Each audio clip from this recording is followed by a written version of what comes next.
नमस्कार मित्रांनो, मी भूषण मोकाशे। तुम्हाला माहिती आहे की आमची company make it possible food processing machine बनवते। डोंबिवलीमध्ये आमचा सेटअप आहे। आतापर्यंत तुम्ही आमच्या चॅनलला सबस्क्राइब केलं असेलच तुम्हाला माहिती की आम्ही वेगवेगळ्या प्रकारच्या मशीन बनवतो। आमच्याकडे कस्टमरची रिक्वायरमेंट आली होती की त्यांना मसाल्यासाठी काहीतरी इंडस्ट्रियल सेटअप पाहिजे होता, तर त्याकरता घेऊन आलो होता ही हॅमर पल्वरायझर मशीन। याच्यामध्ये आपण बऱ्याचशा गोष्टी बारीक करू शकतो। आता मी तुम्हाला काश्मीरी मिरची याच्यामध्ये कशा प्रकारे बारीक करता येईल, त्याचबरोबर आपली गावठी मिरची जी असते ती कशी बारीक करता येते याचा डेमो दाखवणार आहे। चला तर बघूया आमच्या मशीनचा डेमो।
तर मित्रांनो, हा होता आमचा मशीनचा डेमो। आपण बघितलंच की सिंगल फेज मशीन आपल्याकडे अवेलेबल आहे।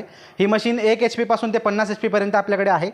या प्रकारचे जर तुम्हाला अजून मशीन बघायचे असेल, त्या प्रकारे तुम्हाला जर गव्हर्नमेंट सबसिडीवर मशीन पाहिजे असतील तर तुम्ही स्क्रीनवर दिल्या गेलेल्या नंबरवर तुम्ही कॉन्टॅक्ट करू शकता।